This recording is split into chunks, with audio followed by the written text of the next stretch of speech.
good fights on this card. What's up, folks? Welcome back to the channel. I am here with Pickem MMA. We're going to break down PFL 9 semifinals here, guys. We got the semifinals tonight. Pickem's back like last week. We're going to crush this thing. We hit our parlay last week. We're going to hit another one this week. So for you guys, all the viewers in attendance, and Joseph is ready for this. Joseph's ready to cash a parlay. That's what we're looking for. So hopefully Joseph's still hanging out down there in the chat. Folks, what we're going to do, we're going to kick this off here in just a moment. I'm going to give a few people time to hop on in. But Pickem, tell everybody what you're thinking about this card, how you feel about it, and kind of just some early thoughts. Bro, I actually think this card's not bad for people. There's some good fights. I mean, Musayev is back finally. I don't know why he's fighting the same guy. I guess that's the way the tournament works. He's going to be fighting what's his name? Ramazanov. Yep. So that should be a good matchup. Yeah. It was not even like 8 weeks ago. I mean, he's going to be fighting the same guy again this week. I'm sure that his Ramazanov strike is not gotten better in 2 months. Yeah. And that's a pretty bad matchup for Ramazanov. I think he should have taken some time off. We also got Lochain coming back. I mean, trying to win his second tournament in the last couple of years. So he's fighting Kamaka, who I wasn't that impressed with his last fight with the Pedro Carvalho. It was a pretty close fight. I mean, if you're asking me, Pedro could have won that fight. That's how close it was. And he should have knocked him out. At least like won that fight completely. Like should have been 30-27. I think one judge still gave him a 30-27, which is kind of crazy, but yeah, not that impressed with Kamaka. Braga is also back fighting Timur Khizriev. Khizriev actually might win the whole thing. I think he's probably live to win the whole thing at 145. I mean, Ray Cooper, Ray Cooper, you seen the shape that Ray Cooper's in? He's finally back up welterweight now. He actually looked a lot better out there. He actually looked a lot better out there. So yeah, if he's taking this fight serious, he might have a pretty good chance of knocking him out. So yeah, dude's always got a puncher's chance. He's knocked out what's his name, Chris Curtis, bro. Like so. I mean, he's only time ago. It was a long time ago, but he's got some crazy power. He also knocked out what's that Russian guy's name? Magomed too. So if this one stays standing in the pocket, this guy definitely has a chance, and he's actually an exciting guy to watch if he can defend takedowns. His boxing is he's definitely got some of the most power at 170, and I'm happy he's fighting at 170. He's not fighting at like middleweight or like these other weight classes where he was missing weight at 185, which is kind of crazy because he's only like 5'7" or 5'6". And he's like 5'7", yeah. So like, if you're 5'7" at middleweight, like you got a problem, man. That's not good. Yeah, those guys are way too big for him. So I'm happy that he's cutting weight. I mean, he actually made weight. I was worried that he might not make weight, but yeah, I'm actually happy that he made weight. He's taking this fight serious. He probably knows he needs the win here, so it should be a good matchup. Yeah, let's start the card. I mean, let's get right into it. Yeah, let's knock it out. Okay, so the first fight we have is Shido Boris Esperanca, I think is how you say it, versus Tyler Hill. So Esperanca versus Hill. Pickem, why don't you kick this one off? Who do you have in this one? I feel like it's a pretty clear one. I actually think it's pretty clear. So when I did a breakdown, there wasn't odds off for this fight. So I was like, they're probably going to open Boris Esperanca like minus 500, minus 400. The line's like minus 600 right now. But what I do like here, with the Tyler Hill's durability and no striking defense, no grappling, he doesn't have a clue how to grapple. He'll like give up his back pretty easy. I think he's a pretty flaky fighter. He has fought some decent guys out there, so I guess you can give him some credit for fighting some good guys out there. He's fighting Dana White Contender Series. Like I was watching that fight back, and I was like, let me just watch it back. It was a pretty tough fight because he's fought a way better striker out there with power on the feet. So that was a long time ago, and I don't think he's actually improved his game. I think he's actually gotten worse over time. And I think I think he's gonna get him out of there by first on submission or ground and pound TKO. He's really physically strong. He's got nice wrestling. He knows what he's doing on the ground, even though he hasn't fought anyone that great out there, other than Leonel Padilla, who he actually picked up and threw down. Like this guy's got some freak. He's actually athletic as fuck. So, and that Padilla wasn't actually that terrible. He was actually like known for his grappling, and it just took him down. And he actually had some power and just manhandling him. So I think he's gonna take him down and just ground and pound him in the first round. I think it goes under, even though the under is like minus 225, minus 250. I think it's really likely to go under 1.5 rounds here if Boris can get that takedown and get a ground and pound. Tyler Hill, he might knock him out on the feet also, because Tyler Hill does swing in the pocket. recklessly. So Warriors should be the side here, but under should be the better play. I haven't played it yet.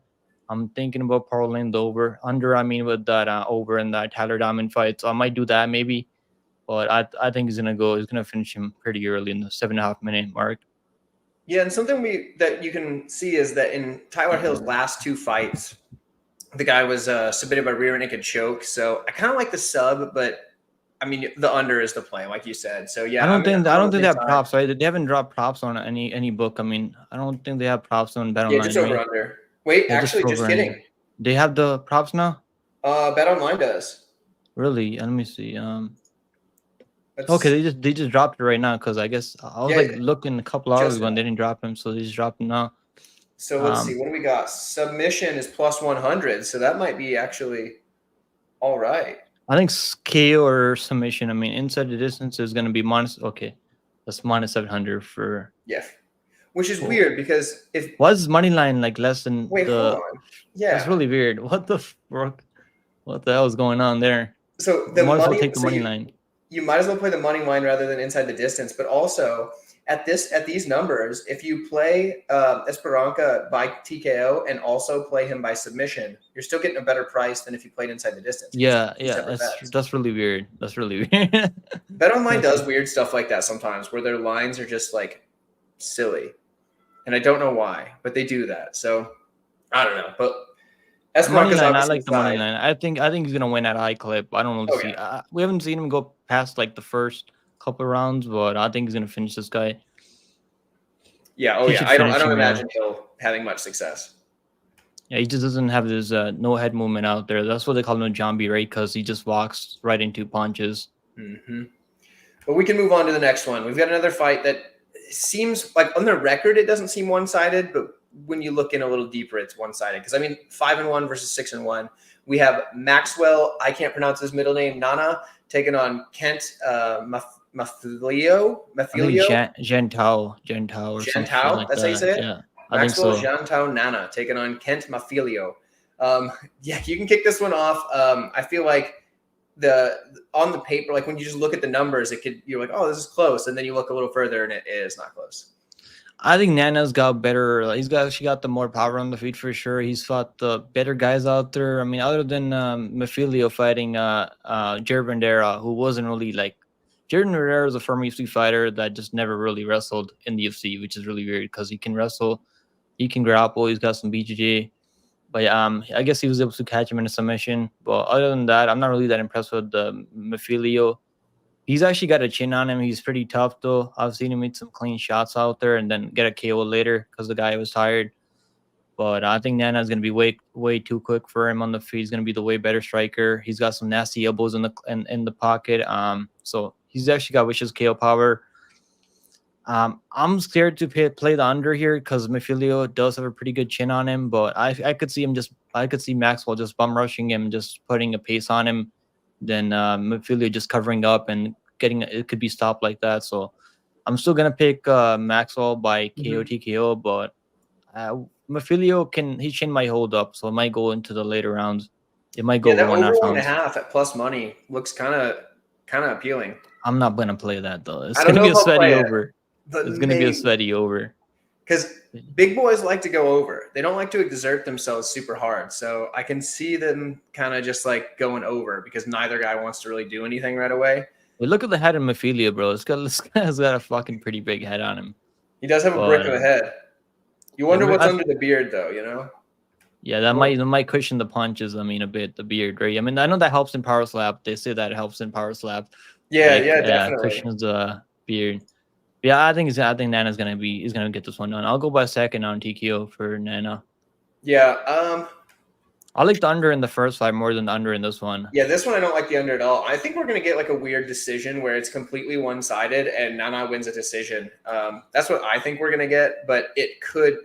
I mean, sometimes these fights you just get like weird decisions like that. So I'm gonna take the decision. Not confident in that, but it's possible. Decision? But really quick. Plus 450 by decision. We got a new channel member right here, Relentless. What's up? Thank you for becoming a channel member. I do appreciate you being part of the team, being part of the family. You're going to help me produce some more content, better content with better equipment. So I appreciate that, Relentless. You're the best. moving to the next fight, this one's actually closer than I kind of imagined originally when I looked at it. Like when I originally the line actually got steamed on Jose Perez, which is shocking because I wasn't really like willing to bet him early at like those odds, but now the line's even crazy now. Yeah, and I don't know that because like Jesse Stern is not terrible, but Jose Perez is obviously pretty good. I mean, 8-1, the dude's doing it right, like beating guys pretty convincingly most of the time. Over in CFFC. Yeah, he's a cage for UFC champion. But like, and Jesse Stern though, dude's on a bit of a run himself. Like, guy hasn't lost in his last 5, and like, I mean, one of those is at least for PFL. So I mean, there's something there. But yeah, like, what do you think on this one? Who's your pick and why? I'm gonna pick Jose Perez just because I think he can mix some takedowns out there, and his striking should be okay enough. And Jesse Stern's not really known for his power out there. He's got good striking, technical striking. He's known for that striking. That's his style. But he doesn't really have a lot of KO power out there. He does throw a lot of knees up the middle, so he might have a chance of catching Perez.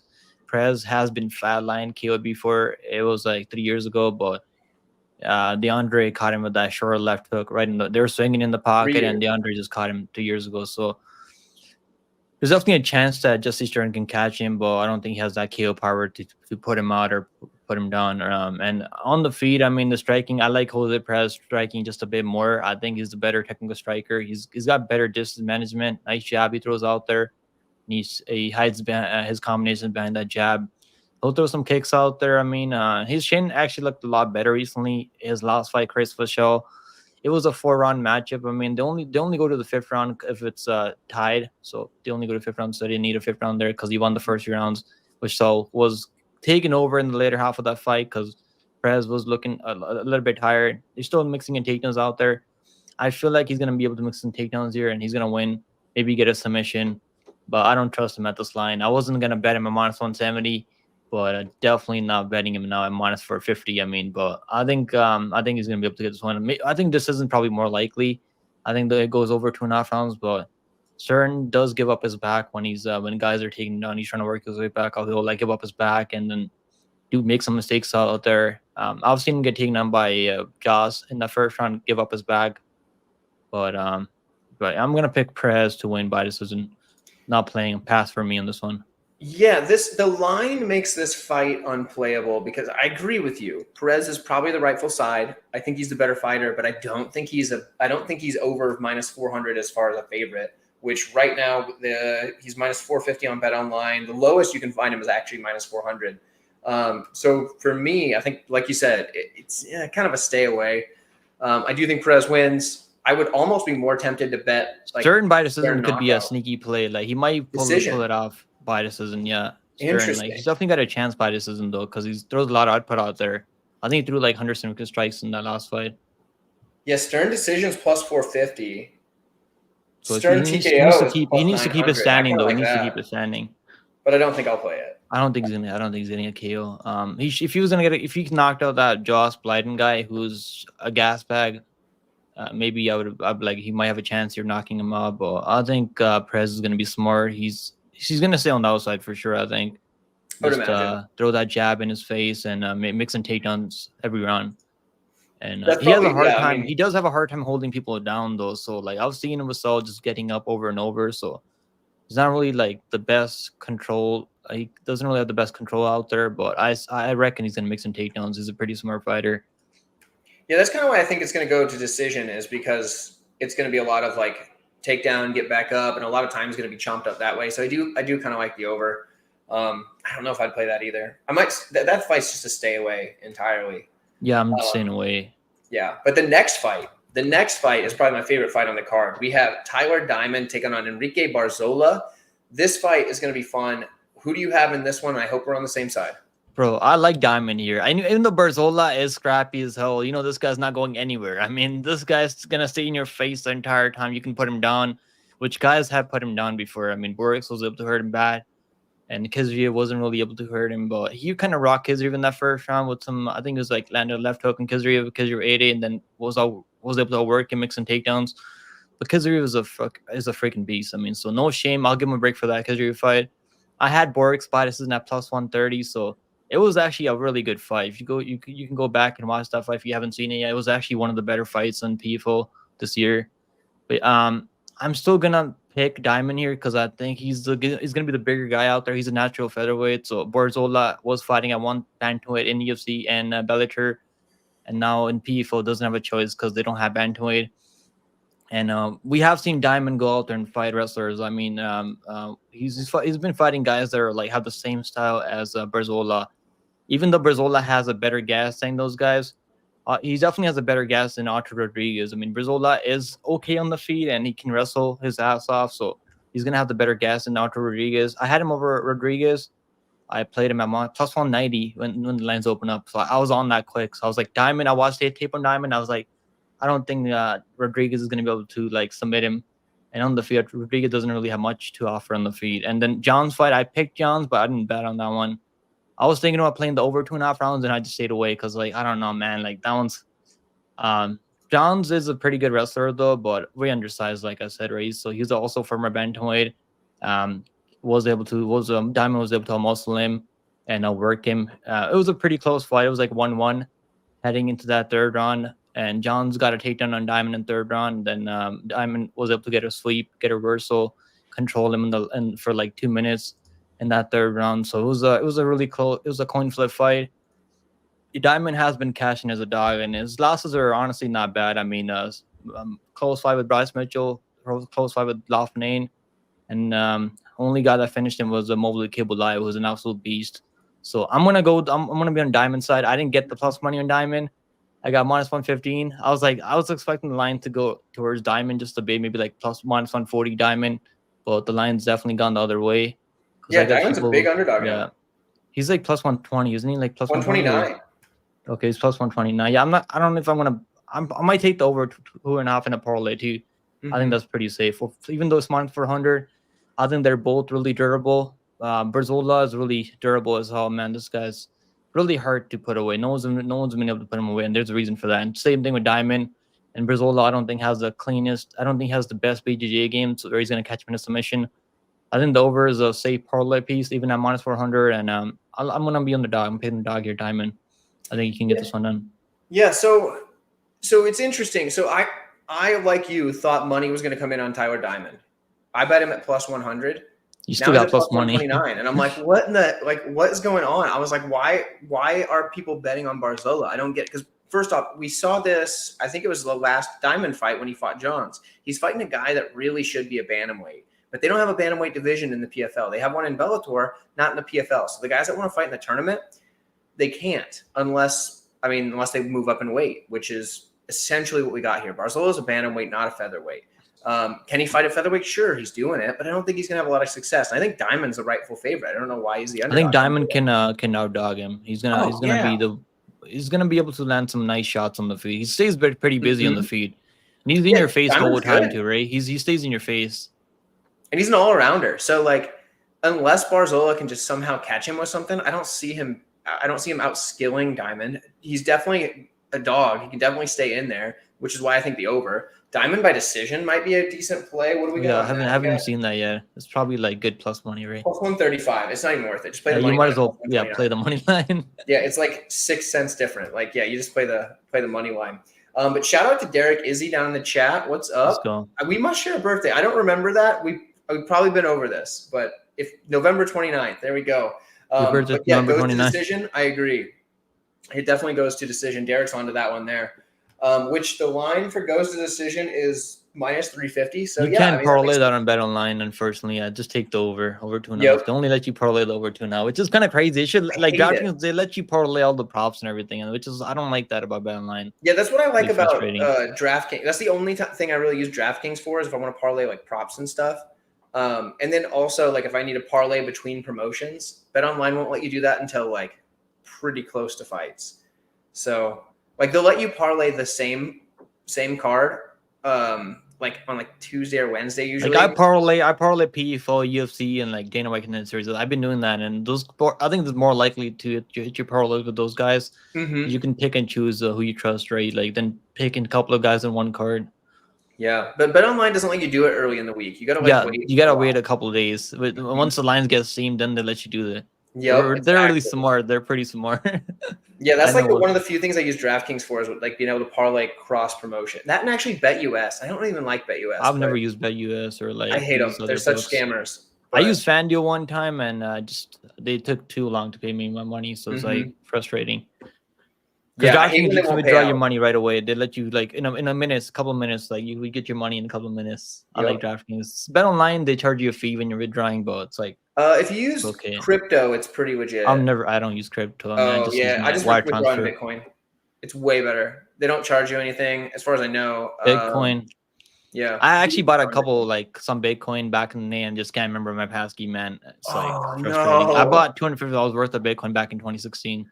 Oh dude, no way. Yeah, I just can't fucking remember my passkey. $250 US worth of Bitcoin. My Dude, friend told me to buy you need to him. figure out what that password is, man. That's I was probably trying worth to. a It's pretty on good Coin chunk of Mama. change. Coin Mama. It's like I got it on Coin Mama, and I just can't remember my email. Actually, I have the email that I signed up with, and I talked to the manager that said they can't like do anything about that. You gotta have your passkey. And Dude, you've got to find that. You got to yeah, like dig through your brain and I find that. just It's I in just there. gave up on it. I can't. I was trying for a couple of months when the Bitcoin was worth like $80, Mhm. $80,000 like per Bitcoin. I Now mean, I was it's still like just sweating. under 60,000. So like that'd be worth some serious cash. Yeah, if I can find it. I mean, I can't find it Oh though. man, that's heartbreaking. Yeah. Wow. Okay. Well, I don't feel.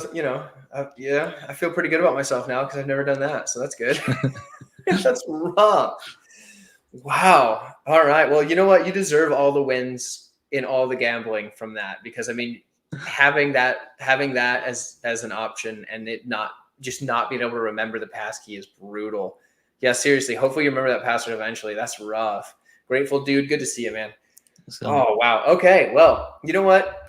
My condolences. But yeah, definitely taking Tyler Diamond in the fight. We could move on. We're both on that underdog here, which is silly that he's the last week underdog. we were a really confident premise, man. Look what he went out there and did. He absolutely dominated. I mean, Clay Collard. We learned that Clay Collard cannot defend takedowns, even Mm-hmm. with 39 fights in his career.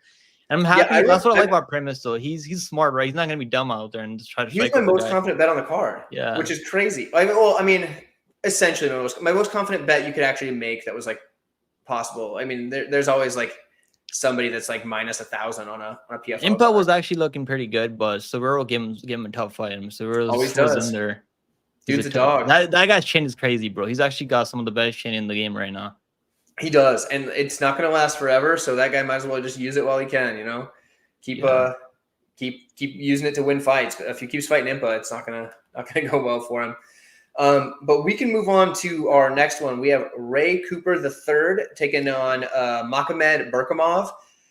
Oh man, this fight.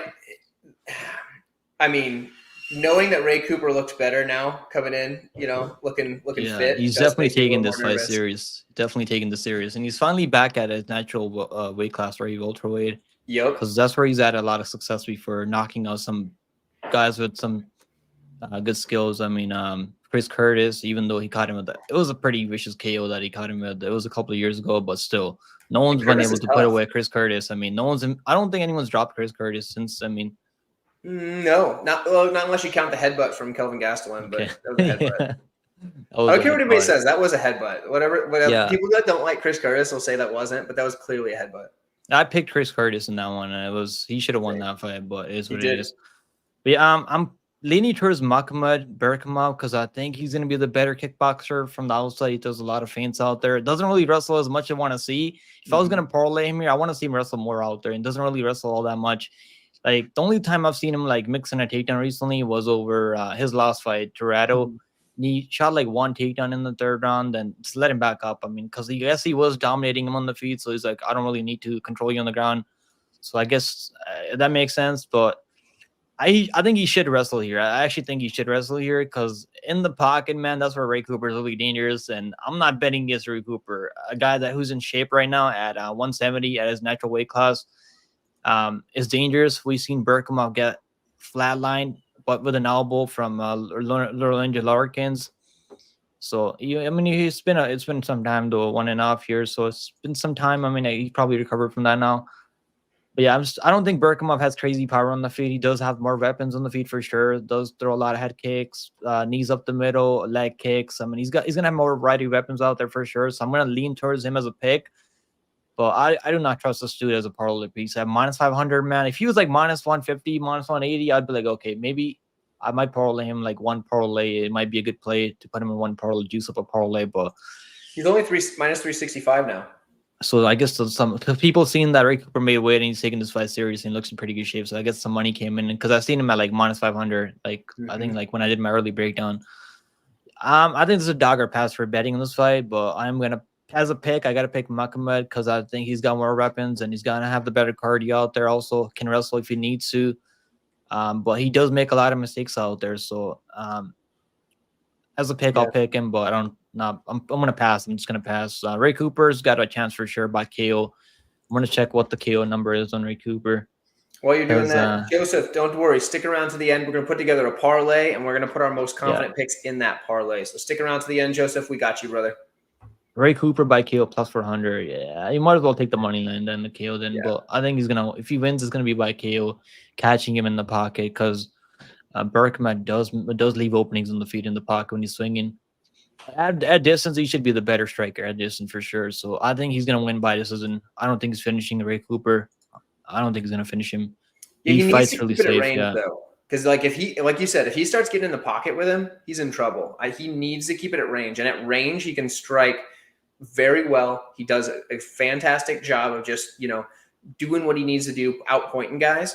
But like you said, if he gets in the pocket with Ray Cooper, but Ray Cooper's a little guy, like he's like 5'7", so he's stocky, man. He's definitely stocky. He's got some legit power in those hands. I mean, he's not the most type of guy. If you like raise something there, above your head, you can't reach it. So like, I mean, that's true though. So I think if he just stays on the outside, doesn't swing in the pocket recklessly, he should be able to get this one done. Burkov, they have Burkov by submission at plus 115. So I guess they think he's gonna get a submission here. If you're Cooper, like I think he's taking this fight serious. He's gonna be able to survive. He might get his back taken. If Burkov wrestles, he's gonna be live for the submission for sure, but not enough juice on the submission prop. I like the decision. I mean, plus 400. I think this could go longer because Ray Cooper. If he miss weight, I'd be like, okay, he's gonna submit him for sure because Ray Cooper might gas out. But I'm probably just gonna pass. If I play anything, it's probably gonna be sprinkling on that. And maybe if I go the distance or like Burkov by decision, which is plus 300 for it goes the distance. The over 1.5. I think the over 1.5 is not bad. Minus 130 because Burkov takes his time, and I don't even Ray Cooper guys that he's out there fighting. I mean, Brunson had some dominant positions on him, and he couldn't really get any ground and pound off. And Brunson has some pretty good ground and pound. We've seen him finish guys like Shabajian with some ground and pound. So, and he was I guess he was close to getting a TKO stop over Ray Cooper, and that's Ray Cooper that didn't take his fight serious. And I think it could go over 1.5 pounds. Even if Ray Cooper knocks him out, it's probably going to be a late second, third round if he catches him with something as Burkov starts getting tired and he's not moving to make a mistake. Yeah, and he's not moving as much as he is in the early going. So over 1.5 rounds, minus 130 might be the play, but I'm probably just going to pass entirely. I don't. This is gonna be a fun fight overall. So I'm just gonna watch. Yeah, definitely not my favorite parlay piece. And speaking of parlay pieces, VTech knows what's up. These parlays are easy money, folks. We're going to crush this one yet again, as we always do. Yeah, that said, we're both on the same side, but neither of us are super confident in this one. But the next fight I'm incredibly confident in. We have Shamil Musayev taking on Murad Ramazanov. And this is their rematch from 7 weeks ago, I think it was. About 8 weeks. How that one went. So what do you think?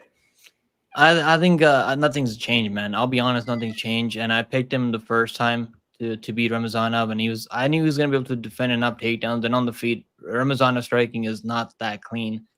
And he throws stuff out there. He'll throw stuff out there, but it's not really with a lot of setup. It's not really trapped. Like he's not really like setting you up for anything, right? It's just like he just throws hands out there to set up those takedowns to make you think he's gonna like strike with you for a bit, and he'll shoot a takedown behind it. And he got like one takedown. It wasn't really much of a takedown. He got him down like one time. And the thing about Musayev is he's gonna do all the right things to work his way back up. He's gonna use a fence like he was doing in that first fight. And I think Ramazanov is gonna be shooting for his life in this fight. I know that for a fact. He's gonna be shooting for his life. He's not gonna want anything to do on the feet with this dude. Because when you get KO'd like that, bro, like that was one of the nastiest KOs I've seen in PFL this year. I mean, I was probably up there in the top 2 or like top 1. I mean, Braga got a crazy left hook KO right over what was that guy's name? I can't remember. But in that first round, like at the buzzer, right? Gonzalez, I think Gonzalez. Yeah, I think it was Gonzalez that he knocked us. That was a pretty vicious KO, but the KO this guy got, bro, he picked him up with the left hook. I mean, Ramazanov like flew away, like I think he flew away like 5 feet away, like with that left hook. I mean, nasty left hook. And once I've seen him do that to Sterling, man, who I think is a pretty good wrestler, and I think he's a better wrestler than Ramazanov. I don't know if he's like as physical as Ramazanov, but I think he's a better wrestler, has better like control on the ground. But once I've seen him do that, bro, like I passed on that fight. I was gonna play finish only for Ramazanov. I mean Musayev over Sterling because Sterling doesn't really finish anyone. So that was plus 145 race. So I should have played that in that Sterling fight. So I was like, I should have played the finish only. I called the finish only in my breakdown. Then I obviously I was like, there's no way he's gonna get beat up by this dude, Ramazanov, and I don't think anything changed. I mean, the only thing changed is the money line now. So it's like I got him a minus 250 parlay. I think high confidence parlay piece. He does all the right things when he's fighting off takedowns. He's gonna defend those takedowns. He's gonna be even more confident this time because he already he knows what he can do to this guy. I mean, he's gonna be even more confident. I know Ramazanov is going to be even like scared to shoot takedowns. He's going to be even more careful. He's not going to be swinging in the pocket as much because he knows his power this guy has. KO for Musayev. I'm already on the money line. I love the money line. Both of us. Okay, so both of these fighters already know that Musayev can get the win via knockout, and it's a nasty knockout. Or he can win by decision 2 weeks ago. He's going to be landing more output out there. I mean, even the first round, he won the first round over Ramazanov. Because he'll throw like some spinning back fists, like he'll throw like bunch of strikes at the like in a couple of minutes, couple of seconds. Whereas Ramazanov is gonna be like he's mostly a boxer. Like I wouldn't really call him a boxer, but like he's not really that kick heavy, and he doesn't have any power. I mean, I haven't seen a lot of power from him on the feet.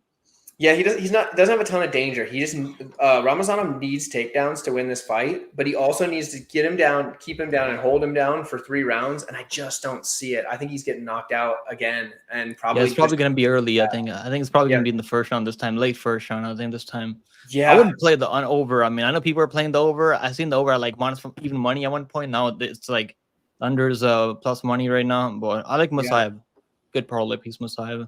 Yeah, Musayev by knockout is minus 150. That might be a play. Money line. I like the money line. Money line. Yeah, the money line is a better parlay. Great for a parlay. He's already fought 2 wrestlers in a row. I mean, he's only gonna get his takedown defense is only gonna get better and better every time he's out there fighting this style. Yeah, and I mean, like, how many times can Ramazanov get knocked out brutally before that changes his career? So the PFL might want to like really think about not booking these two again against each other because that's brutal. What's a submission on a Musayev, bro? Imagine he gets a submission this time. He's like, let me just submit this dude. Plus 900 for a submission. Okay. Holy shit. I mean, I don't think he's gonna drop for this dude though, but you never know. Never know. If he submits him, I will be very shocked, but it's not impossible. He likes knocking people out. I mean, so I think he likes fucking burying people 10 feet under. Rightfully so. The dude can knock anybody out. I think him versus Protez would be crazy. Right? I was like telling people like I want to see that fight on Twitter. I was like, him versus Protez would be a crazy fight at 170. Absolutely, yeah. Because let's see, assuming he wins this one. Who does that? I think Umalatov. I think Umalatov is gonna beat. That's right. Him versus Umalatov. Yeah, I'm gonna pick for Umalatov. I think if they both win. Umalatov's pretty good. So, but Umalatov's like I think he's got holes in his game for sure. But we'll talk about him soon. He's been getting some easy fights out there. I mean, they're not really like giving him tough matches out there recently in PFL. Right. Well, sometimes it's not his fault. Like people pull out, but that's all right. We can move on to the next one. This one is one I'm very confident in. We have Gabriel Braga taking on Timur Khizriev, and I'm sure you're pretty confident in this side as well. Who do you have and why? Bro, as a fan of Braga, I made money on Braga, had him over Jenkins, and I was telling my people in my live stream that on the live stream, I was like, Jenkins gonna hold him down in the first round, and the second round is gonna fall apart. That's Jenkins 101. Like that's what he does every time. He's gonna fall apart in the second round. And people that tailed my breakdown, they made money on that one. I got him at like minus 130 over Jenkins, and then I got him at like minus one. I think I got him at like or Gonzalez. I had him there by money line. I didn't think he was gonna knock him out, but he was definitely like getting taken on early by Gonzalez. He was getting outworked in the first round. he had some emotions coming in. I guess his coach passed away the same month, so he was definitely dealing with some stuff out there. Still found that crazy left hook KO. I mean, I've never seen Gonzalez getting KO'd like that. I know he's been KO'd by Brandon Lochain recently, but he's actually got a pretty good chin on him. So Braga's definitely got some power in those hands. But Kizri is gonna be relentless, man. He's not gonna let him Braga fight his fight. He's gonna level change. He's got pretty good striking. He's not as powerful as Braga. I'll say that for sure. Like I don't think he's got the same power in those hands. But yeah, he's gonna be able to level change. He's gonna walk down Braga, not give him that space to work with. Braga likes being the one in control. He likes being the aggressor out there and finding openings. He's got some nice hooks that he throws out there. But I've seen people like if someone with good cardio like Hizri is gonna be able to do that for 3 rounds, whereas Gonzalez and Jenkins was only able to do that for the first round. Gonzalez was only able to do it for 4 minutes. I mean, in the first round, then he kind of got tired, but he got caught with the left hook. But Braga's definitely got a chance if he catches him clean. But I think Hizri's chin is solid, even though we haven't seen him fight a lot of guys that are really dangerous out there. Kizria should be able to get this one. I'm pretty confident. I got him at parlay, different parlay. Not the same one as Musayev, but I got him a different parlay. I think he's gonna get this one done. I think so too. I think he gets it done by decision, and I think he makes it look pretty clean. I mean, I don't think he's gonna have any danger. I think anytime Braga tries to land the big shot, I think Kizria is gonna be able to neutralize it by either taking him down or pressuring him up against the cage, something like that. And I think Kizria is just gonna be able to get a decision any way he needs to, and he's probably going to move on to the final and probably even win the final. But yeah, Kizria is he's way too skilled for these guys. He's just like a level ahead of. He's got too many tools. I mean, that's the thing. Where he's got a well-rounded game, more well-rounded game than Braga. Braga's a boxer, whereas Kizria can wrestle. He's got really nice timing on the takedowns. Yep. He knows when he needs to wrestle. The striking could be competitive, then he's gonna shoot a takedown right behind it. So just to make sure that it leaves a good impact on the judges in that round. So it's gonna be his round. That's what I like about Kizria, because he's a really smart fighter. His striking is good. I mean, he throws a lot of wheel kicks out there. Not a lot of wheel kicks. He throws a lot of question mark kicks. He can get those kicks out there pretty quick, bro. So striking is not that bad. And I've seen him get rocked by. Not kind of rock. I wouldn't say he got rocked, but he was definitely getting touched up by Barzola in the first round. But I think he kind of brings in some nervous energy in the first 2 minutes. Once he gets into his flow, he's gonna cruise here to a decision. So Kizria money line, I still think is a good parlay piece on this card. I'm pretty confident Kizria. Bill's thrown out a conspiracy theory here that the season's fixed for Braga because his dad passed away. I've seen people saying that. I haven't heard of this, but that's interesting. True. I think that Kizria is going to say screw that, and I don't think he cares. People. I don't think he cares. I don't think Kizria would be willing to give up his undefeated record. Bro, can Kizria get a finish? I mean, look at Robert Donov got a finish last time, right? So Robert Donov's a decision merchant. He finished due for it though, but. Right. Can Kizria get a submission on him, man? We haven't really seen Braga. We haven't really seen Braga's grappling tested, right? Who's really taking his back and I think Kizria's just gonna hold him though. I think he's gonna just hold him, control him. But submission could be there. I mean, if he wants it, I mean, but they don't really need to finish it here. I mean, Kizria by submission is plus 1100. Yeah, could happen. I mean, it definitely could happen. I think the submission probably more likely than a KO than for sure for Kizria.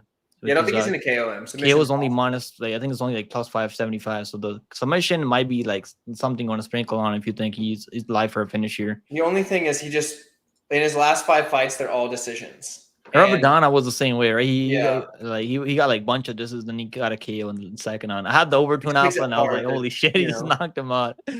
So one of these days he's gonna get a finish out there. I don't know if it's gonna be this time, but one of these days, if it's this one, it's late. It's real late if it's this one. Braga gets really tired, but I think Braga's gonna make him work, and he's gonna get up over and over. He's gonna get taken down. So that's the way this fight's gonna go. Well, I like the money line more than the over 2.5 rounds. Same. I think because of your money, even a -4, I got him at -475. So there's actually some money came in Braga. But what's he at now? Let's see. He's at -425. I put him in a parlay at -425 as well. I do like that. Mr. Nice Guy down in the chat. What's up, dude? What's going on, bro? Sick website. NextMMA.com. I'm gonna do that for him. He said he's gonna So is it a survey that he does? Have you done it? Yeah, the call. Yeah. Hop on the phone with him. He's a good dude. He just kind of gets your opinion on some stuff. Solid dude. Okay. We chatted for, I don't know, at least like a half hour, just talking shop. But yeah, he's a solid guy. So, but yeah, We'll next definitely MMA, do that. I mean, I'll definitely like hit you up about that, Mr. Nice Guy. yeah, he's a solid dude.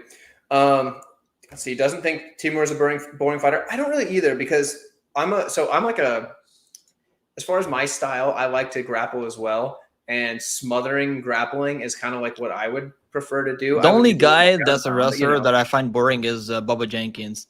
Bubba Jenkins love just Bubba sniffs your Jenkins. crotch. He's just gonna sniff your crotch. Doesn't really like try to get submission, or he's just gonna like hold you down. It's just like not even just trying to do damage. At least because he'll like get on top of you and like throw some ground and pound. Mm-hmm. Whereas Bubba Jenkins doesn't really. He just doesn't have the cardio anymore to do that for 3 rounds anymore. Right. Yeah, he used to be more. He used to be more like. I've seen him do that to people for like 5 rounds before. I think it was that Wade fighter, Chris Wade. I think it was Chris Wade. So he's getting older and he can't really do that. So if you had a cardio, I think he would have beat what's his name, Braga.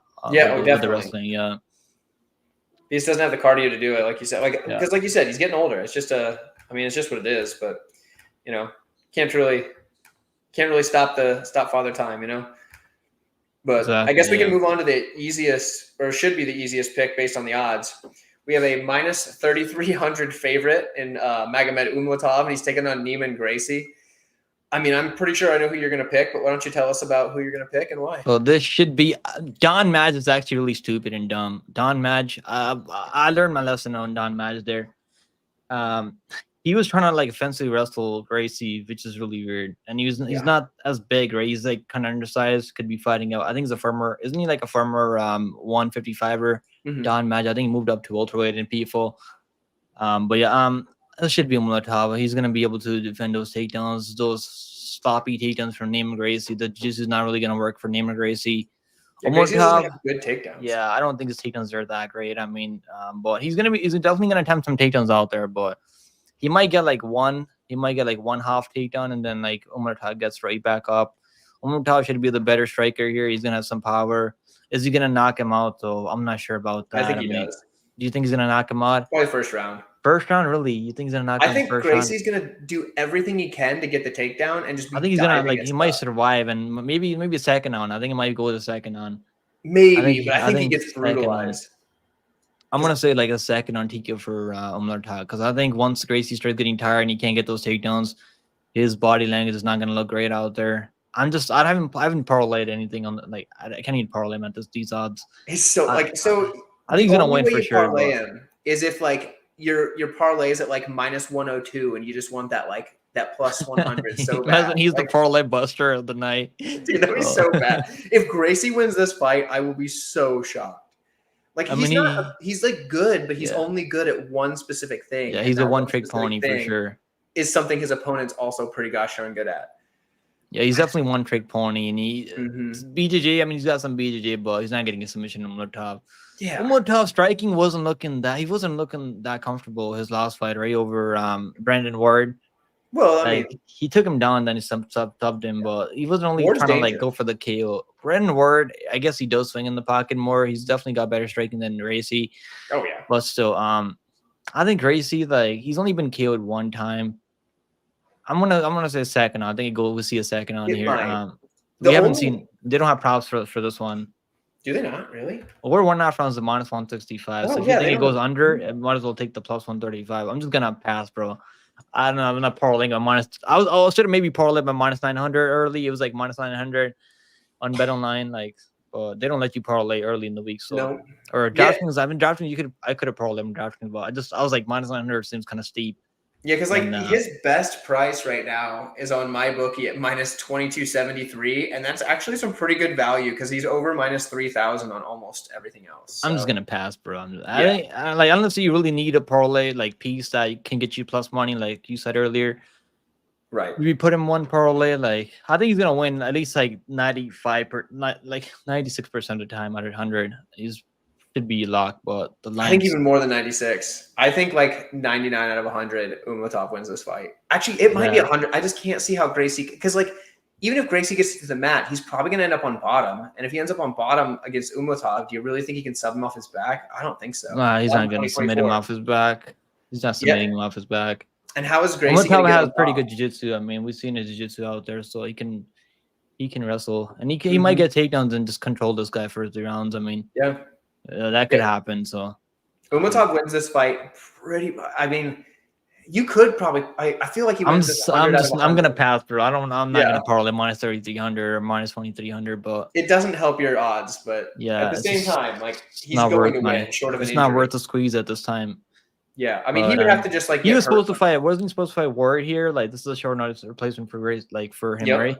It's another thing. To fight Don Madge. Yeah, he was gonna. I think he's gonna submit Don Madge for sure. I was gonna pick more submission by Don Madge over Don Madge, but yeah, he might. Sure. Can he catch him in a submission here? Right? If you have props out there, like Umalatov by submission, I mean, it could happen. I mean, if he rocks him a club and sub or something like that, but yeah, it's camera's tripping on, but it's all good. I bumped my my deal. 1 second.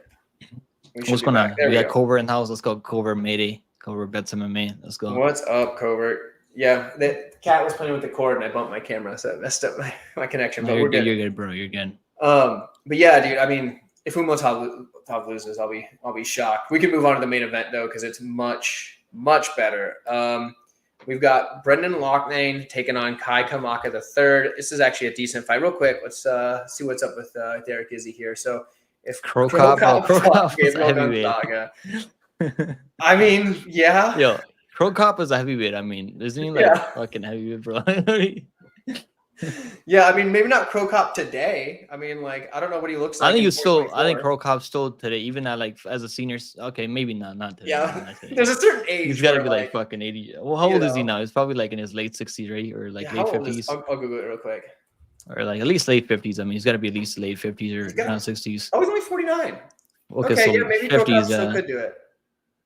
Yeah, Crow Cop was a scary dude, bro. He was scary. That bro, his stare down was like that's what really got me. Like not just that, but the stare downs of Crow Cop and Mendoza Silva. I mean, bro, that shit was crazy. Right. Crow Cop's that stare down was crazy. Was in 2019 where he beat Roy Nelson. I forgot about that. Holy, she still got it. I mean, Brandon, he's got a bit. I would pick him over Braga. I mean, Braga, I don't think he's gonna knock him on, but 50 years old is crazy though. But the size can still play a factor. If he's still juicing out there, he might still have a chance. That's true. He's probably on all the juice now. Now that he doesn't get tested or anything, he's probably just jacked out of his mind. He's probably like 300 pounds of just raw muscle. Yeah. What's up, Grimy? Good to see you in the chat. Yeah, I bet he's like even more buff now than he was back in like the Pride days. Yeah. But let's move on to the main event. It's a good fight. Brendan Lochain taking on Kai Kamaka III. Who do you have in this one? It's a closer fight than the line suggests, I think. I actually think it's not that close. I mean, if it goes to this, maybe it's close. But Kai Kamaka, I was kind of sold on him, right? I was like, he went out there and beat Bubba Jenkins, was fighting out takedowns, was able to outstrike Bubba Jenkins, but that's not even that impressive anymore. You should be knocking out Bubba Jenkins at this point. You shouldn't be taking this guy the distance. I mean, anymore. The way Bubba Jenkins is out there looking, he's not. Kamaka doesn't knock out anybody. Yeah. I mean, yeah, Kai Kamaka doesn't really knock anyone, to be fair. And then his last fight, bro, like, it was one of the sweatiest parlay pieces. He still won that fight, but I was not confident that he was winning that fight. He was getting outstruck by Gonzalez. I guess he was landing the better shots out there. One judge had a 30-27 Kamaka, which is crazy. Yeah. Like, just crazy scorecards. He got outstruck by Pedro Carvalho, and he was able to mix in some takedowns, but just really low output for Kamaka. He wasn't able to hurt him with anything crazy, like, or drop him or anything. Carvalho is kind of chinny, I think. And not being able to put Carvalho down even once. Carvalho is a good striker. I'm not saying he's like a terrible striker, but he has some chin issues. I think Lochain is actually looking a lot better still. Even at 34 years old, he's got power on the feet. He's out there like he's got that dog in him, man. So he's gonna be swinging in the pocket. I think he's gonna be the aggressor out there. I haven't parlayed Lochain just because this could be a close fight if it goes a distance, but I think Lochain wins this fight at least 9 out of 10 times at least. Yeah, money's come in on Kamaka since yesterday though. Lochain's down to -260. Lochain actually looked bigger at the weigh-ins too. I was looking at the weigh-ins. He was minus like 400 earlier, like a couple of days ago. So which is why I was minus like, 260. The line suggests, but I might actually throw him in like one parlay with some UFC fighters tomorrow. So I think it's not bad. I think he's gonna be able to land more damage out there, and he's gonna be busy. He's got some nice leg kicks. He can wrestle if he needs to. Not that I think he's gonna have success with the wrestling. Kamaka's takedown defense definitely improved a lot recently. Yeah, He used to have trouble with the people that can take him down early, but he's not been getting taken down recently. So I think it goes to decision at a high clip though, because Kamaka, not only does Kamaka not finish anybody, but he's also extremely durable. So yeah, he's pretty tough though. But Lochain, bro, the way he was fighting Gonzalez, like he was like this is like Gonzalez owed him money or something. I mean, he was landing some vicious knees. I mean, he kind of with that knee cut him right open. I mean, but yeah, Lochain usually is a decision merchant. He goes the distance a lot, but he has been finishing people out there. And yeah, his last 4 wins are all decision. That Pedro fight was like early stoppage. To be fair, like he dropped him a couple of times, but Pedro was still hanging on, like staying in there. That was definitely early stoppage. I sprinkled the second on KO for Lochain in there, and I was like, this should have let that go on at least second on. But he looked a lot better in the Pedro fight than Kamaka did. So going off their recent performances, I'm gonna go with Lochain. He's only lost to Pinedo. I mean, Pinedo is an absolute beast. Why is he not fighting this year? Do you know why he's not fighting this year? Because I guess he's got money now, so he doesn't care. That's probably why. I mean, if you got money, like, fighting's hard. He's probably just enjoying life, right? He's probably gonna come back next year. I mean, I'm sure that money's gonna run dry by next year. Yeah, hopefully it's not something like with like Mansour Barnui, where like he wins $1 million, takes a little time off, and then he comes back and can't win a fight, because that's not fun. But yeah, some guys are just not that hungry. Yeah, after they win that much money, right? Some guys just don't wanna.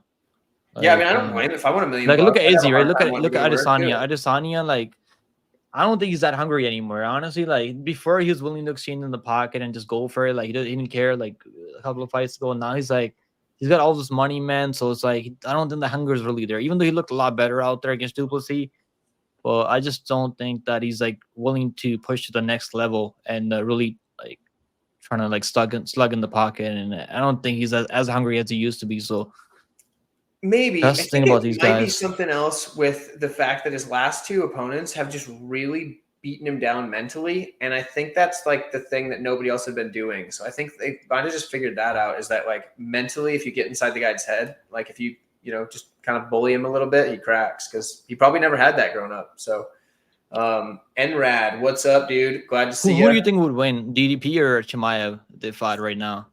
Oh, if they fight tomorrow, tricky. Who would you pick if they fight next week? 5 round or 3? 5-round championship fight. 5-round DDP. I think he can survive the first, and I think as the fight goes on, he's going to get better, and Chimaev's going to get worse. Not that Chimaev. I know everybody says Chimaev has bad cardio. I don't think that's the case. I think he's been really sick. I mean, he's been in the hospital so many times, so I think that's definitely got to be impacting his cardio too. But him not finishing Burns, I mean, and these Usman, I guess not finishing Usman is okay, right? Usman's pretty durable. Really durable, I mean, but not finishing Burns at this point, like it's really being really competitive, almost losing to Burns. Burns is a former 155er. Decent cardio, because he went 3 rounds that were all hard rounds with Burns, and he didn't just like death gas. So that's true, but Burns has chin issues. I mean, but he's definitely kind of chinny. Yeah, but at the same time, I would pick DDP. I would pick DDP. I think DDP would be plus money over Chimaev, because I think it'd be close though. I think Chimaev, because he's undefeated right now. So even Whitaker, 3-round fight, Chimaev's got a real shot. Yeah, 3 rounds. I mean, if they just go crazy for 3 rounds, but it's gonna probably. I don't think DDP losing that belt to Strickland if they fight. So I don't know. I thought Strickland won the first fight. I don't think he did. I'd pick DDP, so I don't think he beat him. So he won more volume. So, yeah. He also, if you looked at their faces afterwards, who was more beat up? It's supposed to be Damage. I mean, I feel like Strickland won that fight. I know a lot of people don't like Strickland, and that could be part of it. I don't hate Strickland. I don't mind Strickland, but let's talk about it like this. So I guess, he was outlanding him with the jabs and stuff, but DDP was mixing in takedowns, so it's MMA race, so you got to still count the takedowns. And the 5th round, who won the 5th round? I think DDP won the 5th round. He was like one aggressor. He was the more aggressor out there, so. And he was like landing some big overhand rights. He cut open Strickland also, so it was actually a close fight. And the cut didn't they? It was like a headbutt. I think it was a headbutt. Yeah, so that shouldn't have counted. Yeah, but then again, the judges don't know because they're dumb. So it was definitely close. So they should probably run it back. Even though like I don't really want to see that fight. Like I want to see Chimaev versus DDP, but. Chimaev's going to get by Whitaker. I think in a 3-round fight, Chimaev's really live against Whitaker, and I think a lot of people are counting him out because they think that it's going to be the same thing that happened to Ikram. but I don't know about that. I think Chimaev has a better chin than Ikram. I actually think he's got a better chin than Chimaev can eat shots. He ate shots from Gilbert Burns, and Burns hits hard. Usman hits pretty hard too. I mean, Usman hits hard too, and he ate shots from Usman. So he had a broken arm in that one Usman fight, I think. By the way. So for me, I mean, if it's like I think it's a 3-round fight with Whitaker, isn't it? Like, because it's it's 2 rounds. No, is it 5 rounds? I actually think it's 5 rounds because it's a title eliminator fight. I think it's 3. I'm pretty sure it's 3. I think it's actually 5 rounds. Let me see. Yeah, you pull it up quick. While we're waiting, Kiwi Brew, sure. What's up, brother? Good to see you. You got the real King Baby. What a name. What's up? How you doing? Oh wait, right here. VTech says he's got it. That it's 5 rounds. If it's 5 rounds, it's Whitaker's 5 rounds. I think, right? Good. Yeah, I'm picking Whitaker just because I think he can survive the early round, but he might get rounded, pound, TKO'd in the first. That's true. Because I mean, he's gonna get taken down in the first round. I mean, DDP took him down, was landing some elbows from top position, so that might be it's actually 5 rounds. You're right. So, dude, if Whitaker survives the first 2 rounds, he's probably taken over. I don't know. It's in Abu Dhabi, isn't it in Abu Dhabi though? So they might just give Chimaev that win in Abu Dhabi if he can mix in some takedowns like the Usman fight. I think if it comes to the 5th round, if Chimaev starts fast like he usually does, I don't think Whitaker's going to let him out of there. I think he'll be. I can't imagine he can go 5 rounds with Whitaker at the same pace he's going to have to go to beat Whitaker. So he's going to have to finish him, which is definitely possible. I mean, it's actually a good card, right? That's a good card. We got a bunch of good fighters on that card. That's a really good one. Burkov, that's actually a good card. But let's make a parlay on this. Yeah. Let's make our parlay. Let's see. So the obvious play that we have to do is Musayev, I assume, right? Let me see. Musayev for sure, 100%. Minus 350, easy. Okay, so let's put him in there. What else are we looking at? Kizriev, I like Kizriev too. Oh yeah, Kizriev for sure. Minus 425. I'm using Bet Online, by the way. Yeah. I like the over 2.5 in that Barzola and Diamond fight. I don't think it's gonna be finished there. Even though it's minus 400. You like the over better than you like the money line for Diamond. It could be a close fight, man. It's gonna be a fucking war. I mean, it might be like it's gonna be like split. I think it's gonna go to split. This isn't. I mean, unless Diamond can win the run clearly. We play the over. 400 minus 400. I don't mind that. And that puts us at minus 101. So we can beef this up a little bit. I like the under in that first fight. I think that's gonna go under, but it's definitely kind of like those guys have improving those. So I think it's gonna go under 1.5 rounds. We'll keep that as a possibility. I don't know if I'd like that at minus 240. That's like a pretty big number. But no, this Umalatov money line is not gonna get anything. It'll put us to plus money. Yeah, okay. I guess we can throw them in there. Because we're at what? Minus 101. So if we go minus 3,300, that puts us to plus 105. We got to at least get more plus money. I think last week we had plus 200, right? Last week we gave a plus 200, I think. Or what was it? Yeah. But for anybody in the chat that just wants to get the plus 100, you got it. What about Lochain? I think Lochain. Yeah, I like Lochain. I think he's gonna be able to land more damage out there, but because he's at minus 260. I like Lochain. Yeah. If we put him in there, we're looking at we're still only at plus 183. Put Morales in there from UFC. We can't do that. We can't. Yeah, because it's PFL. So okay, fair enough. I think Lochain's gonna win. I think he's gonna win. Umaratov's gonna win also, and then Kizriev's gonna win also. Musayev's definitely winning. I mean, if you can parlay the Musayev by KO, I think that's not bad. I can't do that on Bet Online. I wish I could. Yeah. On other books, I mean, people in the chat. What do we? I guess we can put Diamond Moneyline in there. I mean, we're both there we go. Now you're speaking my language. Let's take out the over. We can put him in there. What's the over? Minus 400. So if we take out the over for minus 400 and we instead put in plus 129. I think Diamond's got that fucking dog in him, man. Barzola's a fucking pit bull too, but Diamond's definitely he's got the momentum to rate, so I think that can carry him forward. So now we got this 5-legger here. And we have Brendan Lochain, Magomed Umalatov, Tyler Diamond, Timur Kizriev, and Shamil Musayev. We have all 5 of them, 5 money lines, puts us at plus 419. That's not bad. Plus 419. I don't mind. I thought it'd be higher. I think that can cash. I think that could cash. There's a lot of cocky guys. I mean, I think Musayev should be at least minus 500 here. I think so too. I think said that like when the fight was announced, it should be minus 500. Also, real quick, shout out to Nate Brown. He's been a member for 4 months. My guy. Good to see you, Nate. Nate Brown's a homie, man. Let's go. Absolutely love it. Nate's fantastic. Always in the comments section, always in the chat. Being a channel member, that's what's up. So, but yeah, no, like I think this parlay hits at a super high clip, plus 419. That's good money right there. I can't imagine like if anybody is to like screw this one up. Maybe I like don't even know who'd it be. I don't know. I mean, maybe like Diamond. Like I'm kind of confident Diamond, but it's like it's gonna be. I know it's gonna be Barzola. It's not gonna go anywhere. That's the thing with Barzola. You know, it's gonna be a 3 hard fought. Like it's gonna be a hard fought. Just doesn't I mean. So I think Diamond can pull it off. Though he's gonna be the bigger guy out there. We need Diamond in the parlay to like get that plus money. I mean, you're not gonna get plus money without no. Oh, yeah, otherwise we don't have them. I don't trust Burkov. I'm not gonna put Burkov in there at those odds. But I like Diamond. I think Diamond should be solid.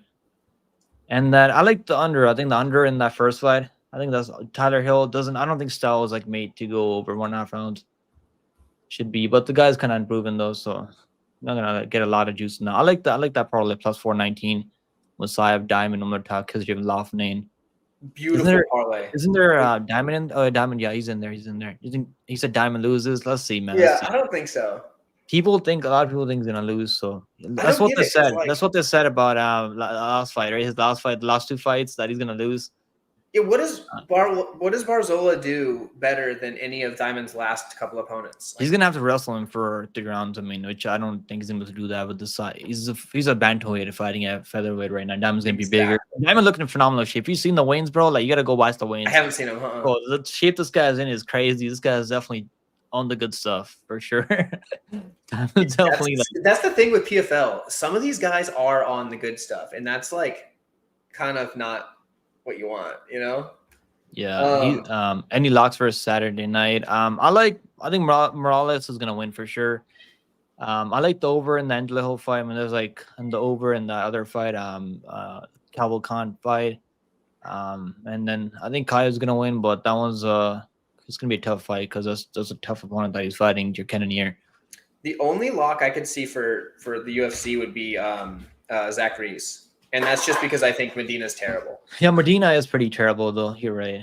But like other than that, like I don't think there's any locks on the card. I think there's some pretty high confidence ones. Yeah, there's a couple more fights on the card now, so there should be some good fights now. With a couple of people from what's it called, Ultimate Fighter fighting on that card now. Yep. Yeah, and I hate that they announced that one fight just on what? Oh my goodness. Maybe it's just a worrying issue, but you're good. 1 second here. I'll get that back. Whenever the cord gets bumped, it changes. There we go. We got it. Okay. But yeah, real quick, shout out JD in the chat. Fantastic fan of the channel. We always have multiple like lengthy comments on the video, so I appreciate it. Keeping the algo going. But yeah, like as far as Saturday, one thing I did want to bring up is the new fight, Gigamontes and Fletcher. Did you? Bro, I'm picking Gigamontes, but he had a face surgery, right? Didn't he just have a surgery on his face? So I think that kind of worries me about him. I'm picking him. I know he's an absolute dog. I mean, he's gonna go out there and fight for your money. And Fletcher, I mean, he's actually got the better grappling. He's gonna be the way better, cleaner grappler for sure. He's gonna be live for submission early.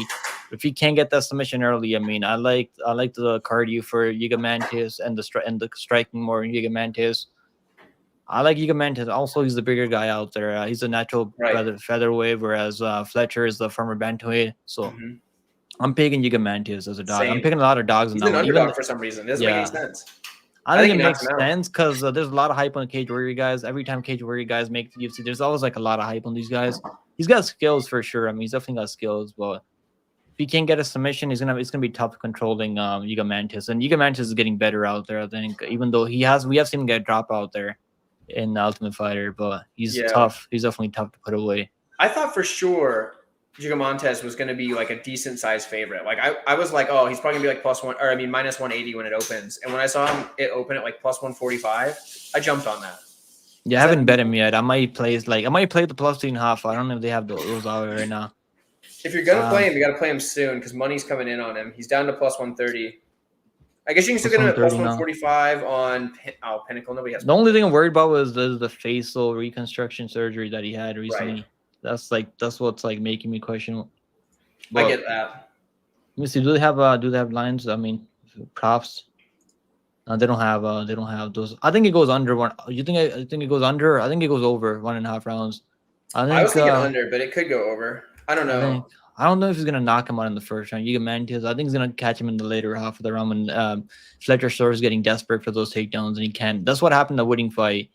He was like controlling the first rounds, taking him down. Couldn't really hold him down for majority of the round, and then he kind of got tired. Then shot a sloppy takedown, ran into a knee for Fletcher. And Wooding has actually got some of the worst fight IQ. He's got power, but not really the striker that Iga Mantis is. It's gonna be a fun fight. I'm actually happy they added those fights to the card. Yeah, I was happy. I just hated that they waited until like Wednesday to do it. I wish they would have just announced both of them at the end of the Ultimate Fighter, because I waited until the Ultimate Fighter was over to record my breakdown video, thinking, oh, okay, cool. Now they've finally announced all the fights. And then they hit us with this one after I upload it. And then in my comments are like, hey, man, you forgot the Gigamontes fight. I'm like, I didn't forget anything. They announced it after I uploaded this video. They just announced it like last night, I think, or like yesterday. So stupid. Like late in the day yesterday. I guess because they didn't want to ruin the Ultimate Fighter for people that were watching it. Right. That's probably why. Yeah, I mean, they could have just announced it like, on, I guess, even when, I don't know, because Wednesday morning would have been too late. But they could have announced it like Tuesday night after the Ultimate Fighter. They did not. But yeah, Emotionless is pretty hard on the Enrique side. He's really going for Barzola here. Let's see, man. We're gonna find out. I'll be live for this card, so if you guys wanna, there you go. Tell me you told me so, you can come and hop in the live stream, because I get a lot of those people that I told you so, bro. I told you he's gonna win. So many of them. But they don't like it when you do it back. They hate it when you do it back. You don't see him around when you when yeah, dude, everybody. They're all like, oh yeah, I told you. I'm like, okay, what about the other like 12 fights in the card? How many of those you get right? It's part of the game, man. It's fun. I like this game. I mean, you gotta have tough skin to like be in this game. You can't. Yeah, I don't mind. I have a fun time going back and forth with them. Yeah, especially.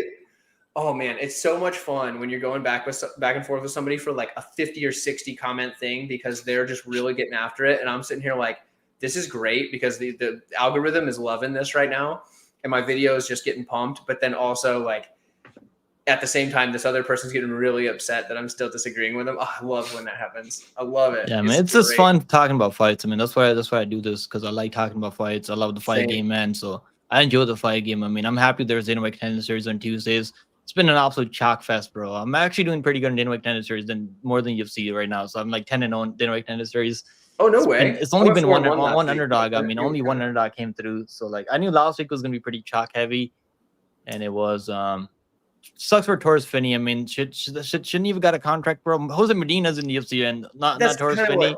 Like, isn't that crazy? Like, what's going on, Well, yeah, Medina landed like nothing. He landed what, like 20 some odd strikes. The only reason he got a contract because he's a big underdog and he didn't get finished. And Yuxi Yuslav, whatever his name is, Gazi Yuslav, he doesn't finish anyone. I mean, that guy's gonna get fraud checked soon, and I cannot wait, man. I think he's kind of overrated. Hibero first, and Hibero's not that good. Hibero almost caught him in submission in the Gilly race. So like, I think someone with better skill set can finish him, and that's the only reason Dana White gave him a contract, because I guess he's tough. He's got a chin on him. I think Jack Reese they're probably just signing him up so they can build these other guys that want to build up over him. He actually looks in better shape right now. Have you seen the shape that he's in right now? He actually looks like he's in pretty good shape right now. He cut a ton of weight. He dropped weight. Yeah, he's now at 185, so that helps. Yeah, I'm gonna pass on that one now. It's gonna be a good fight. It's gonna be a great fight to watch. I think Zach Reese you think he's gonna knock? I think he's gonna get a submission. I could see him like getting a submission. It's gonna be tough putting him out with punches, I think. You're right. But like everybody was. This is the thing. Okay, he might get the sub. It might be a club and sub. But here's the deal: when everybody was talking about how the new gloves, this, that, and the other, who goes out there and absolutely just starches somebody? And Julian Marquez, yeah, the Cuban Missile Crisis. I like that nickname, bro. That's one of my favorite nicknames in the game, the Cuban Missile Crisis. Yeah, he used to be all right, but like, how did he knock out Phil Hawes? Remember when he knocked out Phil Hawes with the head kick? I mean, I picked him to win. I picked him over Jack Reese. I actually picked him. I didn't bet on that fight, but I picked him to win. I was like, oh yeah, I was heavy on Zach Reese there, just because it was more of a fade on Marquez. But yeah, it's not because I dislike Marquez. Marquez is actually more technically skilled than this dude that he's fighting, Jose Medina. I hope Jack Reese wins. He's actually exciting guy to watch in the UFC overall.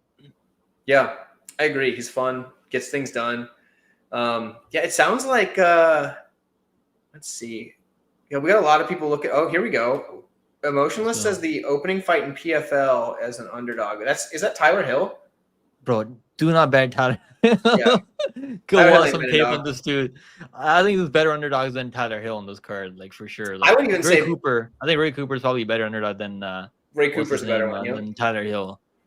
You only need to see some tape on Tyler Hill to know why he's the underdog here, and he just can't move his punches.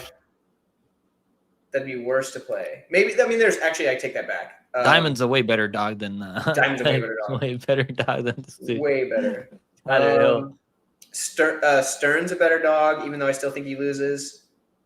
I mean, I would almost argue that just because of the number, Gracie's a better dog, but I still think he loses too. But at that point, like maybe you just hope that Umalatov blows out his knee. I think Hill's gonna get manhandled. He's gonna get bullied on the ground, and the striking, he's doesn't move his head off the center line at all. That's the thing about. Oh, he's saying the other guy, Kent. Oh, Ken Mafilio. Okay, he might if his chin holds up. He might be able to out-cardio this dude. We haven't seen. He's a better dog. Go to later rounds. At plus 300, I don't hate it. Plus 310 if you're on DraftKings. I don't hate that. If you think Ken Mafilio wins it, you're probably better off playing the over because he's gonna be able to like stay in there. I think. Yeah, I mean I don't think he wins, but I definitely think he's a decent live dog, I guess. So.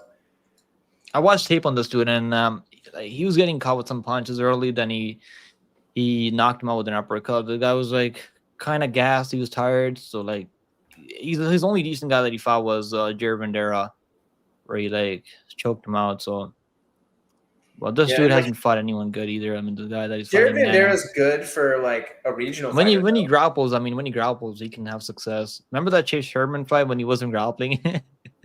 that was frustrating to watch. I know McGrew was going crazy. He was like fucking. I think he had a bet. He had money on Bandera. He's like pissed off. Yeah, that was definitely shocking that he wasn't trying to take him on. It's not what you want. It's not what you want at all. He does have a point though. Is that Nana has like abysmal level of competition. So there is that. They've been trying to build him up. I mean, that's the reason, right? So. Mafilio does have a pretty good chin on him. Like I haven't seen him get like dropped like crazy. So he usually takes shots pretty well, but he's kind of slow. So I'm not picking him just because he's kind of slow. And I could see him getting TKO'd via referee stoppage or something like that. Because Nana does throw some nice elbows in the clinch. And that ONE FC fight, that's the way he got a TKO win. He couldn't really drop the guy, but he just kind of like put a pace on him, threw like 20 elbows in a row. And the referee just stopped the fight because the guy was just covering up. He wasn't really defending or fighting back, right? So I'm just gonna pick him because of that. But I don't trust him at the line that he's at right now because Mafilio might just be able to weather early storm and then beat him, maybe take him down, get some ground and pound off, finish the dude. You never know. It's the fight game, right? These guys are unproven. I mean, when you don't have a ton to go off of either, like I was saying, like neither guy really has a ton of fights. Nana's 5-1. Manfilio 6-1. So I mean, like, yeah, I get it. I like Shido, whatever his name is, Shido, right? I think he's gonna win for sure. I'm feeling pretty good about that, but the minus 600 line is crazy. I think that goes under. The way Tyler Hill fights, I mean, he's not gonna go. It's not gonna go the distance. I'm kind of sad that the Pokelit and Aliquin fight got taken off. I was pretty confident in Pokelit. I feel like he was gonna be able to catch him in a submission. That dude's be fair, this dude's his only loss was Tajin, right? So I was watching that fight back and he got dropped early. Almost got finished at the buzzer. The bell kind of saved him in the first round. Yeah, that was gonna be a good fight. I actually think the Pokelit was gonna win. Hopefully, I guess this guy had a weight cut issue, so he couldn't make it. Maybe he had some nervous energy, like he just got nervous. He's like, fuck, I might get choked out tomorrow, so let me just not take this fight. I mean, maybe that's what you do. Like you're gonna get choked out. You're like, you know what? Screw it. I don't wanna do it. Pokelit actually looked better in that early fight. He had some good moments. Yeah. Almost choked him out in the first round. So that was he looked pretty good out there. But let's go over. Let's remind real quick. Marov, what's up, man? Marov, I think that's how you say that. Good to see you. Glad you made it. Just caught the end. So hopefully, or at least maybe you've been watching, but good to see you. let's go over the parlay one more time just for everybody so they can see that. We've got Musayev, Diamond, Umalatov, Kizriev, and Lochain all on the money line for plus 419. So anybody that's been tailing these parlays, we've hit pretty much all of them on. I mean, I think we might have missed one. We missed one by Clay Collard, I think, like a couple weeks back. He's the only guy that let us down. I mean, but we hit those PFL parlays are way more likely to hit because these favorites win most of the time. There's only like one underdog or two underdogs that win every PFL card. Yeah, last week it was Yagshimuradov. Yagshimuradov, yeah, and Mads Brunel, I think he was like a slight underdog. It was like even money. Oh, yeah, that's right. I picked Brunel. That's right. Yeah, that was a good pick on Brunel. I've never been a Brunel dude, but I might start picking him because if you can't put this guy away with something like a body shot or something, and he can definitely just put a pace on you and just his pressure is crazy, right? He just walk you down the entire time, doesn't let you off the hook. And Espinoza, I'm gonna have to start fading. I made money on Espinoza over Piccolotti, but I'm gonna have to start fading this dude because he's definitely kind of overhyped just because he trains at Kill Cliff FC. So I was like, he might get better out there. He's not getting either. Brunel's really good. I think he's really good, or Espinoza's not getting better. So and JD, this card should be fun though. If JD's interested in Neiman Gracie, what you could do, the under 2.5 is available on Betway if you have access to Betway, and it's minus 150. Bro, Betway, I haven't used Betway since I had a problem with them. So like, they're kind of. Bro, I had like one of my best cards in Betway. So like, I had a couple of rough weeks and I had like $20 left in my account, and I made like, I was at Andras versus Lemos card, I think, where like I fucking got every fight right on that card.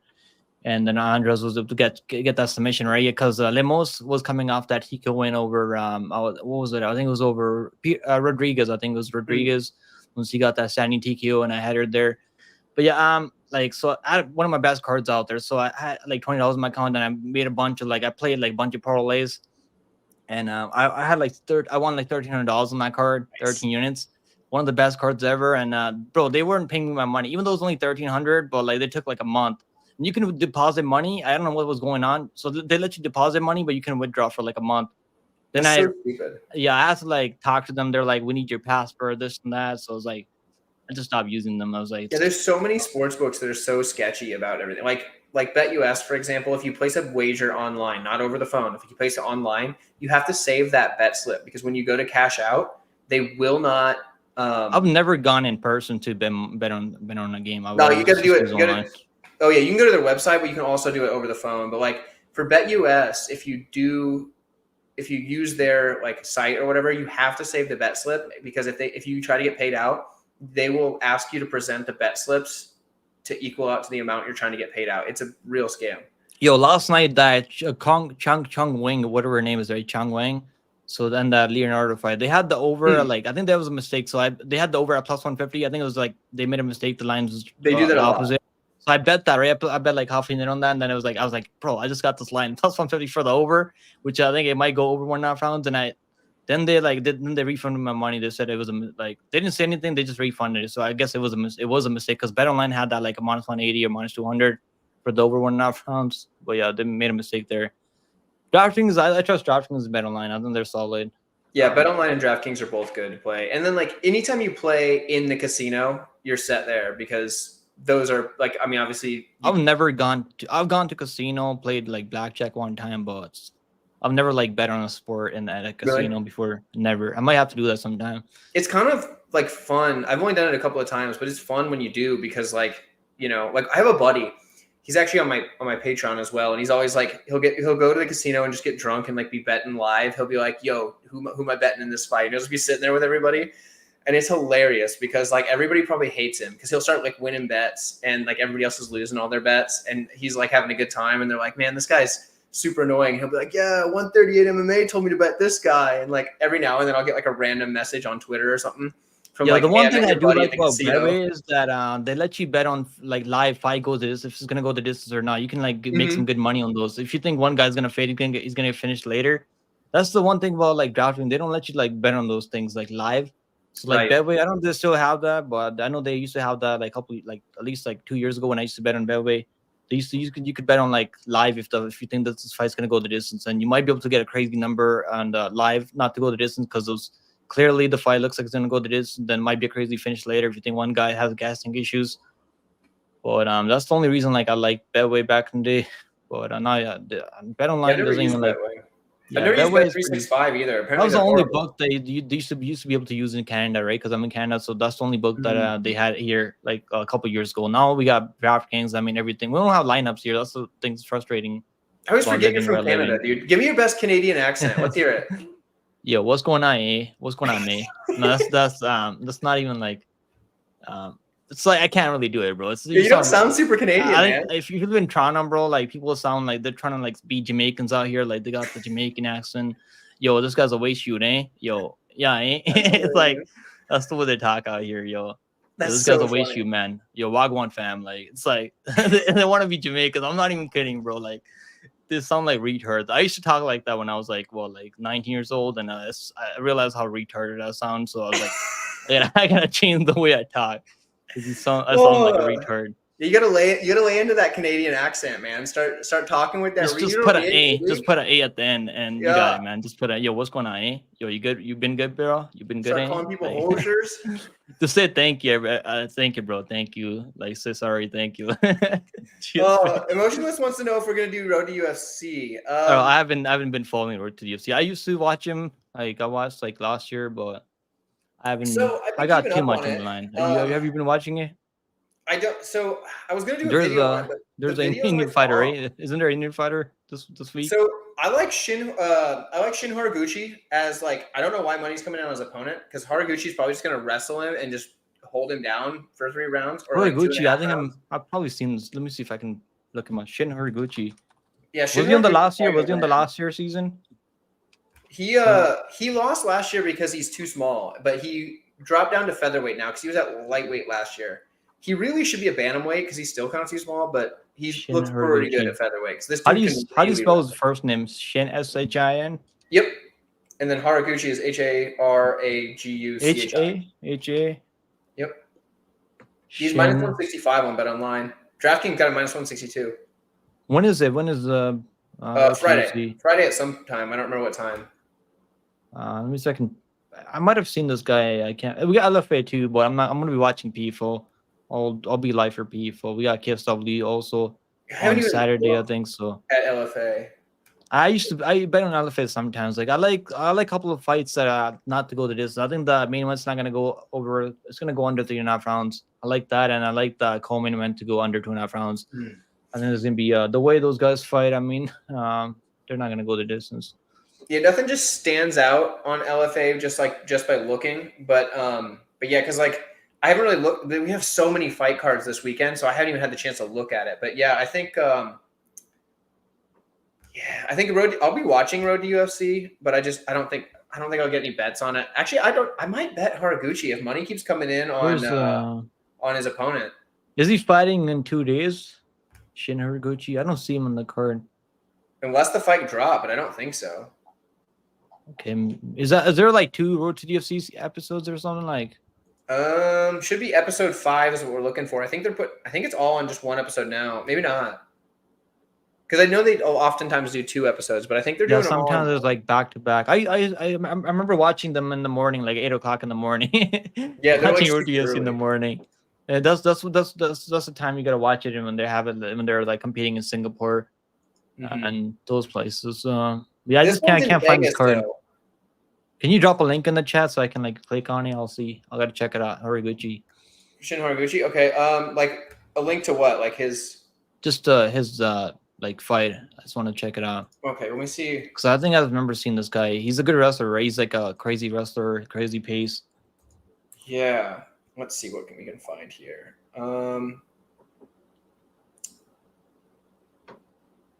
Yeah, because like are you able to pull up his Tapology? Yeah, I'm just gonna look it up. Yeah, if you pull up his Tapology, his only loss was a Rongju, and that was last year in the final. Rongju's good, man. Rongju, isn't he fighting Padilla in a couple of weeks from now? I think he's fighting. Good fight coming up. Yeah, I had him over his last fight. I mean, he put a beating on that guy, the wrestler, right? That he fought. Is that the same guy that he fought? Okay, I remember him now. Okay, yeah. So Rongju beat him in the finals. He knocked him out. I don't think it was the finals last year. Might have been the finals. Wasn't it this year? I think it was this year. Maybe early this year. Was it not this year? Was it last year? I think it was early this year. Time always slips away real easy from me. So, but yeah, because like Rongju's a big dude, and then Shin Haraguchi, he's got some striking, man. Horiguchi, like he was able to fight off the take. I know who you're talking about now. I know which Horiguchi. Yeah, that was the finals last year. Yeah, and Haraguchi was undersized, so now he's down at featherweight. I think Tsuruya was also fighting on that card. Right to Tsuruya, like I think he was also on that card. Yeah, so yeah, he's actually pretty good. Right, Shin Horiguchi, I don't think he's gonna be. I don't know who's the guy that he's fighting here, but he's actually. I think Haraguchi wins, and the over. He's tough, man. The guy's tough. He's fucking tough, man. Horiguchi is tough as nails. I mean, he took a beating and he finally got TKO'd. He took an absolute beating in the first like 2 rounds, or like I don't know. I think he got TKO'd in the 3rd round. I can't remember, but it was like the guy's tough, man, as nails. I mean, he took an absolute beating in that fight. It was a crazy. Rongju put an absolute beating on him, but it was clear he was just so much bigger. Rongju worked on that takedown defense. That's what his holds was, right? People were able to take him down and then catch a submission over him, but.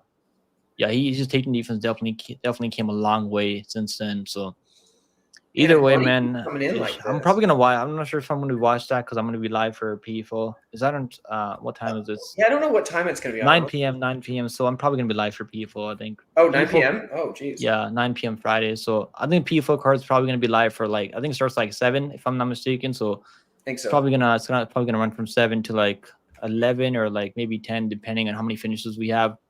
I think we're gonna have a lot of finishes early, and then some fights we're gonna see some fights go the distance. So the pacing is what I don't like about PFL. Sometimes they do take a lot of time, bro. Like UFC, that's why I love the UFC because their pacing is great. That's why I can like do a live stream for boxing because the pacing is horrible. Like it's horrible pacing from boxing. It's worse for boxing pacing than MMA. Like, but PFL needs to work on their production.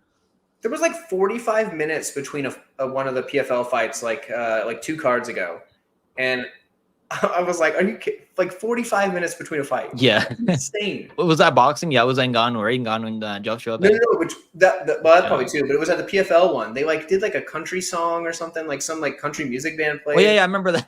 Yeah, I was like, "What is? Nobody wants to see this. We're here to watch fights. I don't give a crap." We tune in to watch fights, but not fucking listen to concerts. Same thing with they had Eminem on that boxing card recently, like and that Crawford. I was like, no one's trying to see a fucking concert, bro. If you want to see a concert, we'll go to a concert.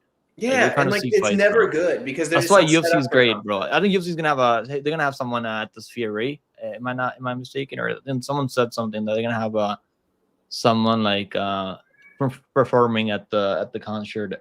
I don't know. At the Sphere, they only got 10 fights at the Sphere, bro. I already did a breakdown for Sphere. Early breakdown. I need to catch That's actually a great card. Again. I was ahead up until the Contender Series started, and the Contender Series just like. It's so tough because like it's to keep ahead on your content. Yeah, you gotta like really dive in. Yeah, because we like some people only cover UFC, but we cover Dana White Extended Series, PFL. Now you're covering Road to the UFC. I mean, like you gotta watch a bunch of tape, man. Like watching tape is not easy. You gotta like look and hard find sometimes it's not even easy finding fights, and these guys you gotta really like do a deep dive search. Some of these guys that are fighting. And it's a double-edged sword too, because like sometimes.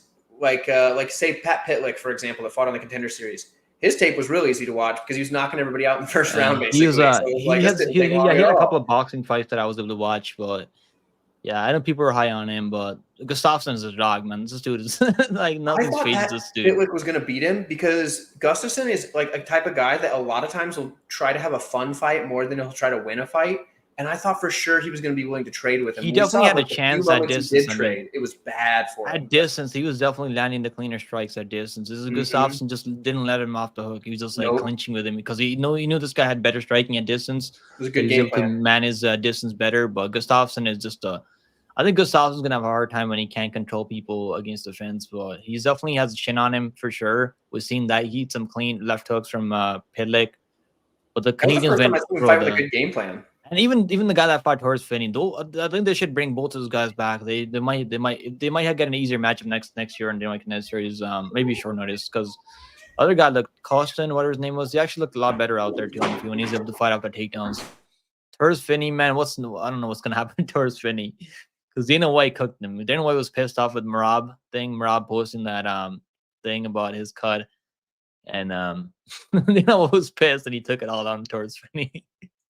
Yeah, I felt bad for Finney. I was joking with Pinky, Pink Floyd, and we were like, well, I got some buddies that are matchmakers. Maybe I could get them to book Torres Finney because he's apparently got to get 4 fights in a year. Bro, if like, Cortez only had one fight, right? Scene? Cortez only had one fight. I mean, in the last year or so, it doesn't make sense, man. Yeah, he's told him to do 4 fights this year. Like, and I understand, like, you can get 4 fights against people that come in there like intentionally. Don't want to fight him. I think there's not everyone's gonna. The people are trying to like have a clean record. They want to have the undefeated record or like have a clean record that looks good because you're not gonna get an lot of opportunities if you have like a record of like 12-6 or like 12-7.